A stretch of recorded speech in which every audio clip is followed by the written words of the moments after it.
ಸಿರಿಧಾನ್ಯ ಭವಿಷ್ಯದ ಆರೋಗ್ಯಪೂರ್ಣ ಆಹಾರವಾಗಿದ್ದು, ಸಿರಿಧಾನ್ಯಗಳ ಮಹತ್ವದ ಬಗ್ಗೆ ವಿದ್ಯಾರ್ಥಿ ಸಮುದಾಯಕ್ಕೆ ಈಗಿನಿಂದಲೇ ಜಾಗೃತಿ ಮೂಡಿಸುವ ಅಗತ್ಯವಿದೆ ಎಂದು ಕೃಷಿ ಸಚಿವ ಎನ್ ಚೆಲುವರಾಯಸ್ವಾಮಿ ಅವರು ತಿಳಿಸಿದ್ದಾರೆ.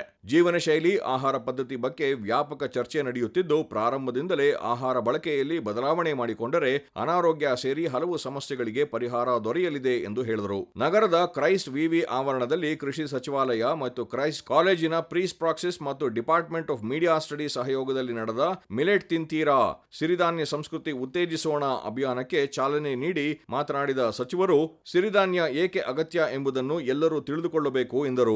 ಜಗತ್ತಿನಾದ್ಯಂತ ಸಾಕಷ್ಟು ಸಮಸ್ಯೆಗಳು ಎದುರಾಗಿವೆ. ಅದರಲ್ಲಿ ಪ್ರಮುಖವಾಗಿ ಜೀವನ ಶೈಲಿ, ಆಹಾರ ಪದ್ಧತಿ ಬಗ್ಗೆ ವ್ಯಾಪಕ ಚರ್ಚೆ ನಡೆಯುತ್ತಿದೆ. ಪ್ರಾರಂಭದಿಂದಲೇ ಆಹಾರ ಬಳಕೆಯಲ್ಲಿ ಬದಲಾವಣೆ ಮಾಡಿಕೊಂಡರೆ ಸಮಸ್ಯೆಗಳಿಗೆ ಪರಿಹಾರ ದೊರೆಯಲಿದೆ ಎಂದು ಹೇಳಿದರು.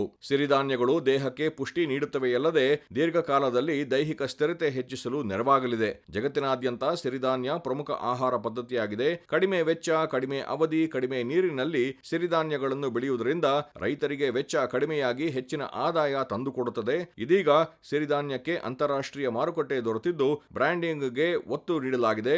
ಬರುವ ಜನವರಿ 5ರಿಂದ 3 ದಿನಗಳ ಕಾಲ ಅರಮನೆ ಮೈದಾನದಲ್ಲಿ ಸಿರಿಧಾನ್ಯ ಮೇಳದಲ್ಲಿ ದೇಶದ ವಿದೇಶಗಳ ತಜ್ಞರು ಪಾಲ್ಗೊಂಡು ಸಿರಿಧಾನ್ಯಗಳ ಮಹತ್ವದ ಬಗ್ಗೆ ಬೆಳಕು ಚೆಲ್ಲಲಿದ್ದಾರೆ. ವಿದ್ಯಾರ್ಥಿ ಸಮುದಾಯ ಕೂಡ ಪಾಲ್ಗೊಂಡು ಸಿರಿಧಾನ್ಯಗಳ ಪಾಕ ಪದ್ಧತಿ, ಉಪ ಉತ್ಪನ್ನಗಳು, ಸಿರಿಧಾನ್ಯದ ಮಹತ್ವದ ಬಗ್ಗೆಯೂ ತಿಳಿದುಕೊಳ್ಳಬೇಕು ಎಂದರು. ಕ್ರೈಸ್ಟ್ ವಿವಿ ಉಪಕುಲಪತಿ ಡಾಕ್ಟರ್ ಫಾದರ್ ಜೋಸೆಫ್ ಮಾತನಾಡಿ, ಜಗತ್ತಿನಲ್ಲಿ ಇಂದು ಸಿರಿಧಾನ್ಯಗಳ ಬಗ್ಗೆ ಜಾಗೃತಿ ಮೂಡುತ್ತಿದೆ. ಬೆಳಗಿನ ಉಪಹಾರ ಮತ್ತು ಮಧ್ಯಾಹ್ನದ ಭೋಜನದಲ್ಲಿ ಸಿರಿಧಾನ್ಯವನ್ನು ತಾವು ಬಹು ಹಿಂದಿನಿಂದ ಬಳಸುತ್ತಿದ್ದು, ದೈಹಿಕ ಆರೋಗ್ಯ ರಕ್ಷಣೆಗೆ ಸಿರಿಧಾನ್ಯಗಳನ್ನು ಪ್ರತಿಯೊಬ್ಬರೂ ಬಳಸುವಂತಾಗಬೇಕು ಎಂದು ಹೇಳಿದರು. ಕೃಷಿ ಆಯುಕ್ತರಾದ ಎನ್.ವೈ. ಪಾಟೀಲ್, ಕೃಷಿ ಇಲಾಖೆ ನಿರ್ದೇಶಕರಾದ ಜಿ.ಟಿ. ಪುತ್ರ ಮತ್ತಿತರರು ಉಪಸ್ಥಿತರಿದ್ದರು.